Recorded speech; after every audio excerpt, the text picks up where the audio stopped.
बस में मैं बैठी थी तो वो भी टिकट वगैरह काटता था, तो बोला कि आपका नाम क्या है, तो मेरा नाम वगैरह पूछा। वो अनवर खान, उसका खुद का नाम है अनवर खान है। धीरे धीरे हमारी बात होने लग गई। अब इसने बोला मैं शादी कर लूंगा, आपका पति से आपकी बनती नहीं है, आपका पति आपको ऐसे लड़ाई झगड़ा करता है, मेरे पति मुझे छोड़ के चले जाते हैं। उसके बाद उन्होंने डिवोर्स के पेपर भेजे, वो आए ही नहीं। मेरा एक प्लॉट था मेरे गाँव में मथुरा में, वो भी इसने बिकवाया, वो भी पैसे इसने ले लिए। शादीशुदा लड़कियों औरतों को ही फंसाता है ये। अच्छा। इसकी आदत है, साल 6 महीने 6, उसके बाद फिर नई लड़की। तो मैं यही बोल रही हूँ सब लड़कियों को, तो मैं इतना सबक आया है मुझे कि हस्बैंड मारे एक टाइम खाना खा लेना, लेकिन ऐसे जाल में नहीं फंसना। प्रिंस एजू हब सीकर, चाहे आईआईटी जेई हो या नीट, हर एग्जाम में टॉप रैंक्स और हाईएस्ट सिलेक्शन रेट के लिए सबसे भरोसेमंद नाम प्रिंस एजू हब सीकर। अपनी सफलता की अनूठी कहानी लिखें प्रिंस सीकर के साथ।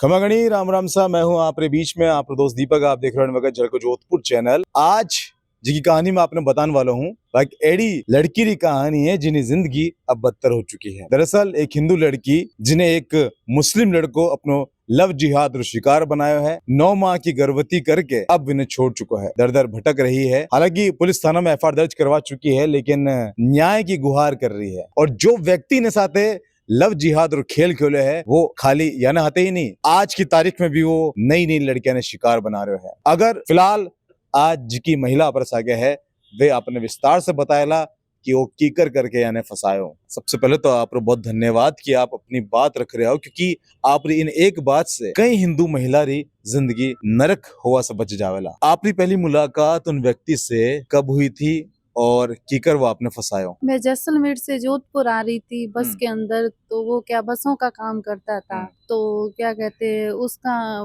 बस में मैं बैठी थी तो वो भी टिकट वगैरह काटता था, तो बोला कि आपका नाम क्या है, तो मेरा नाम वगैरह पूछा। वो अनवर खान, उसका खुद का नाम है अनवर खान है, सम का रहने वाला है, सगरों की बस्ती का, जैसलमेर का। तो फिर उसने बोला कि कभी आपको कहीं जाना हो तो आप टिकट फोन पे ही बुक करा देना, मैं फोन पे ही कर देता हूँ। तो मैंने उसको नंबर दे दिए, उसने मुझे दे दिए।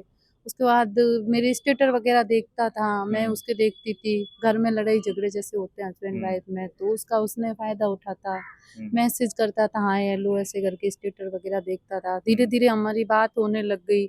फिर इसने मुझे बोला कि क्या कहते हैं, मैं कहीं जोधपुर आना था मुझे वापस, तो इसको मैंने बोला मुझे जोधपुर जाना है, तो ये खुद भी कोई न कोई बहाने से जोधपुर आ गया। फिर यहाँ ऐसे कहीं जूस वगैरह ऐसे पिया, इसने मुझे जूस पिलाया, उसमें पता नहीं क्या मिलाया क्या नहीं मिलाया मुझे नहीं पता। उसके बाद में इसने बोला कि चलो कोई नहीं, साथ में जूस पी रहे, एक सेल्फी ले लेते हैं, तो इसने सेल्फी ली वो। उसके बाद में ये मुझसे बातें करता रहा। फिर इसने मुझे फोर्स किया कि आप अपने हस्बैंड से अलग रहो ना, जोधपुर में कुछ कर लो। मैंने कि नहीं मैं नहीं रह सकती। फिर इसने बोला रहो ना, मेरे पास आपकी सेल्फी है ऐसे करके। तो मैंने बोला ठीक है, तो मैं जोधपुर में यहाँ रहने लग गई इसके साथ में। नहीं, सेल्फी है मतलब? सेल्फी फोटो लिया है, ये वायरल कर दूंगा, आपके पति को भेज देता हूँ, तो ऐसे इनमें कर। कौन सी बड़ी बात होगी? आज कोई भी महिला उन्हें फ्रेंड्स होया करे, तो इनमें कौन सी बड़ी बात थी? आपने उन साथे तो नहीं रहना चाहिए था? नहीं। अब इसने बोला मैं शादी कर लूंगा, आपका पति से आपकी बनती नहीं है, आपका पति आपको ऐसे लड़ाई झगड़ा करता है, तो हमारी तो शादियां हो जाती है ऐसे। मतलब मुझे अपने जाल में इसने पूरी तरह से फंसाया। मैंने फिर भी इस पर विश्वास नहीं किया, मैं जोधपुर रहने लग गई। फिर इसने बोला कि क्या कहते, बाद में पता चला कि ये मुसलमान है, तो इसने बोला हमारे मुसलमान में सबसे बड़ा दरगाह होता है हाजी अली दरगाह बॉम्बे में, तो वहाँ जाके मैं कसम खाता हूँ कि क्या कहते मैं आपके साथ शादी करूँगा। तो ये मुझे बॉम्बे ले जाता है, वहाँ जाके करके विश्वास में इसने मुझे ले लिया। उसके बाद मैं जोधपुर रहने लग गई रियल रिलेशनशिप में। उसके बाद 2022 मुझे पता चला कि इसकी तो आदत है, लड़कियों को फंसाता है, हिंदू लड़कियों को सबके साथ ऐसे ही करता है। तो मैं इससे बातें करना बंद कर दिया, दूरी बनाने की कोशिश की। तो उसके बाद ये मुझे, मेरे फ़ोटो थे और लड़कियों के, जैसे मैंने आपको बताया है वैसे फ़ोटो मेरे भी थे, वीडियो भी थी इसके पास में। तो मुझे ब्लैकमेल करने लगा, आपके पति को भेजता हूँ, ऐसे करता हूँ वैसे करता हूँ। उसके बाद में फिर इसने 2022 में मेरे पति को ही फ़ोन करवा दिया कि आपकी वाइफ का अफेयर है ऐसे करके। उसके बाद मेरे पति मुझे छोड़ के चले जाते हैं। उसके बाद उन्होंने डिवोर्स के पेपर भेजे, वो आए ही नहीं। फिर इसने मुझे कोर्ट से एक एग्रीमेंट लिख के दिया कि मैं तुझसे शादी करूँगा ऐसे करके, और जब तेरा कानूनी रूप से डिवोर्स हो जाएगा उसके बाद में। तो मैंने बोला ठीक है। मेरा एक प्लॉट था मेरे गाँव में मथुरा में, वो भी इसने बिकवाया, वो भी पैसे इसने ले लिए। और उसके बाद मेरे पति ने मुझे जैसलमेर में एक प्लॉट दिलाया था, उसमें मैंने वो सोचा कि घर बनाते हैं, तो इसने उस पे भी लोन उठवाया, लोन उठवा के वो पैसे ये खा गया। उसके बाद क्या कहते हैं, अभी लोन भी नहीं भरी, मतलब मेरा घर सब कुछ बिक गया, अभी मैं एकदम बर्बाद हो गई।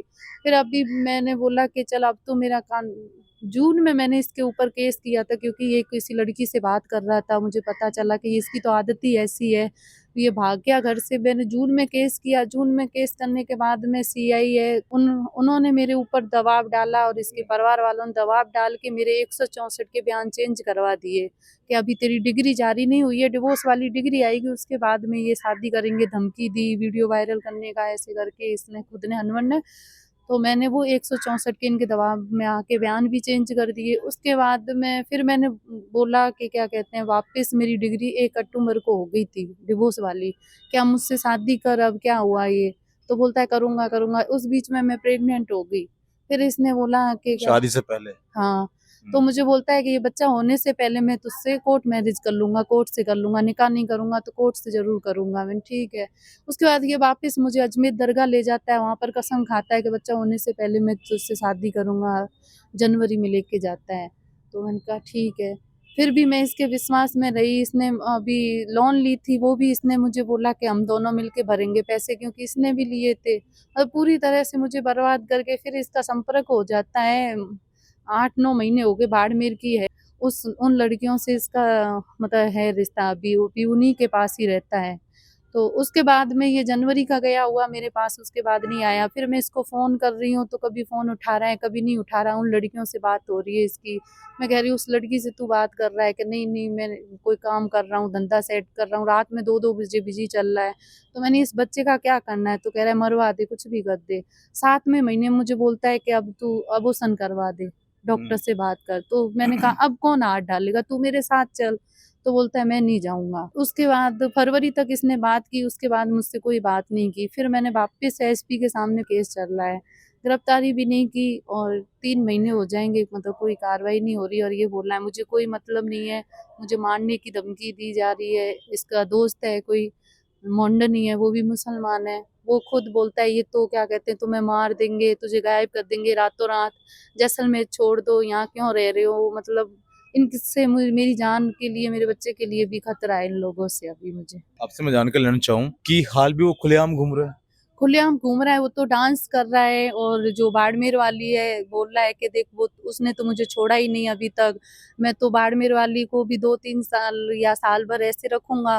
लोगों को बोल रहा है उसके पास पैसा है, बाड़मेर वाली के पास में सोना है, उसके पास में घर है, उसके पास में। अब उसको भी जो मेरे साथ किया है पहले, और 8 लड़कियों के साथ में किया है, वैसे ही उसके साथ में किए करेगा।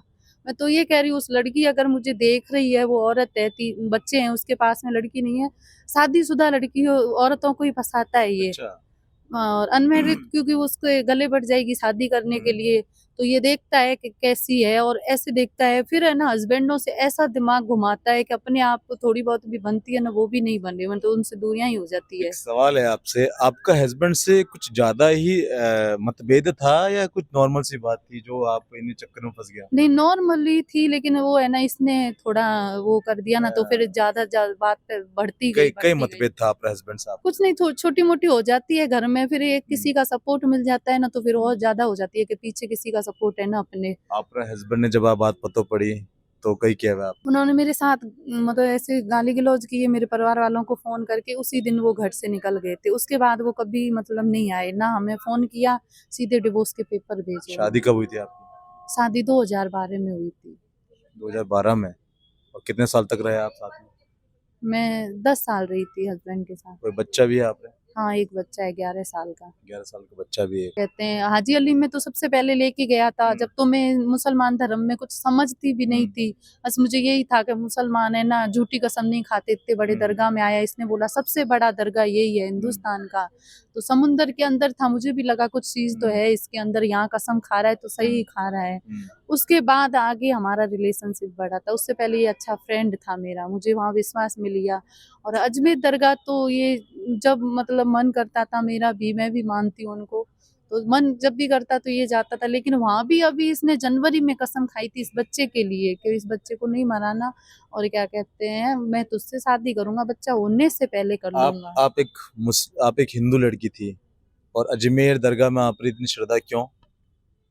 बस इसके साथ रही तो बस वही मेरे श्रद्धा बढ़ गई। पछाने की जब शुरुआत होती है ना, तब ये अपने मतलब हाँ, अपने धर्म के बारे में नहीं थोड़ी ये हमारे धर्म में फिर वो लेता है कि हमें लगे कि क्या कहते हैं ये हमारा धर्म मानता है, ये तो अच्छा है। अच्छा यूं दिखाता था कि मैं तुम्हारे धर्म की रेस्पेक्ट हाँ करता हाँ, हूँ। अपने धर्म को नहीं इतना ये वो करेगा हम्म, हमारे सामने, हम्म, ना ये कभी मतलब अपने धर्म में तो मतलब ये हमारे सामने मेरे सामने मतलब ऐसे दिखाता जैसे है ही नहीं, ना कभी नमाज पढ़ता, ना रोजा रखता है, मतलब कुछ भी नहीं रखता है। हम हिंदू समाज को मतलब दिखाने के लिए कि मैं हिंदू हूँ एक, तो इसलिए ये क्या कहते हैं हमारे मंदिरों में जाना, पूजा करना, तिलक लगाना। तिलक लगाओ तो हाँ, तिलक भी लगा लेता है, और क्या कहते हैं मतलब हिंदू हाथ में मूली वगैरह। मौली वगैरह तो नहीं पहनता, और कसमें खाना हमारे भगवानों की, मतलब अब हमारे हिंदू धर्म में इंटरेस्ट दिखाता अच्छा है यूं कि शिव जी की कसम खा के हाँ बोलो, शिव हनुमान जी जी की की, कसम खा के हनुमान बोलो। जी की हुई, और ये कान्हा जी, और जैसे अभी रील बनाता है तो भगवान के श्याम बाबा के गानों पे रील बनाना। एक और बात सुनवा माई, आप एक पढ़ी लिखी हैं, नर्स हैं, और वो इतना कुछ नहीं तो अब उन्हें जाल में फंस गया, आपसे कई सारा पैसा भी लिया है वो कुछ? हाँ, मुझसे 15 लाख रुपए, मैं आज की डेट में उससे 15 लाख रुपए मतलब वो जो मैंने दिए हुए चेक से और क्या कहते हैं फोन पे से वो है, बाकी के तो मैंने इसके लिए कितना किया मतलब वो तो कोई हिसाब ही नहीं है, क्योंकि मैं शुरू से जॉब करती थी, और जॉब करने के बाद भी क्या कहते हैं मेरे हस्बैंड का जो भी प्रॉपर्टी वगैरह जो भी थी वो सब कुछ मेरे पास ही छोड़ के गए थे, मेरा सोना वगैरह सब इसने बिकवा दिया, मतलब कुछ भी नहीं छोड़ा मेरे आपसे पास। कई क्या क्या बोलता था कि मैंने कुछ जरूरत है, पैसा चाहिए, कई बोलता था, कारण क्या बताता? कारण बस यही इसको देने, इससे पैसे ले लिए, अब हम दोनों तो एक ही है ना, अब क्या करना, मैं तो मुझे सोना बिकाया तो बोला कि मैं तेरे लिए और बनवा दूंगा, मुझे अभी जरूरत है, पहले गिरवी रखवाया फिर बिकवाया, और अभी क्या कहते तू बेच दे अपने, कमा कमा के मैं वापस बना दूंगा तेरे, और मेरे अलावा तेरा है ही कौन, क्योंकि मेरे परिवार वाले सब ने छोड़ दिया मुझे। आपने आपके अलावा आपने क्या लगे कि और कितनी लड़कियां ने फंसा चुका है? इसकी आदत है, साल 6 महीने 6 उसके बाद फिर नई लड़की, साथ में और भी लड़की चल रही है तो उसके अलावा भी साथ में चलती है, 2-3 लड़कियां साथ में रखता है ये, और उसके बाद में इसके दोस्त हैं, 2-3 दोस्त हैं तो वो भी ऐसे ही है, और वो भी है तो क्या कहते हैं हिंदू लड़कियों को फंसाना, हिंदू भी हैं तो मतलब सपोर्ट करने वाले इसके मतलब हैं, 2-3 लोग हैं। आप एक हिंदू लड़की हो, अब लव जिहाद को शिकार हो चुकी हो, जो आपके साथ हो वो कि और साथ नहीं हो, तो आप कई मैसेज देना चाहिए जो लड़कियां देख रही है। मैं तो यही कहना चाहती हूँ मुस्लिम लड़कों से दूर रहना, ये झूठ बोलते हैं कि हम हिंदू धर्म मानते हैं या वो करते हैं,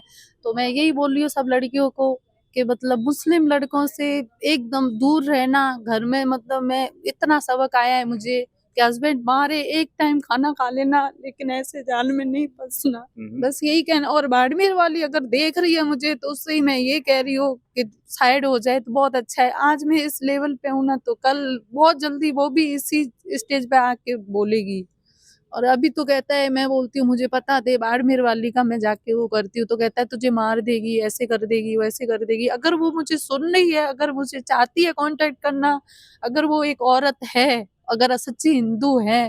फिलहाल के लिए आपने के लिए कमेंट करके बताओ, और इन वीडियो में ज्यादा से शेयर को, ताकि हर एक हिंदू लड़की अवेयर हो सके। अपना प्यार विश्वास यूं बना रख जो। मैं हूं आपके सागे, आपका दोस्त दीपक, जलको जोधपुर से। धन्यवाद।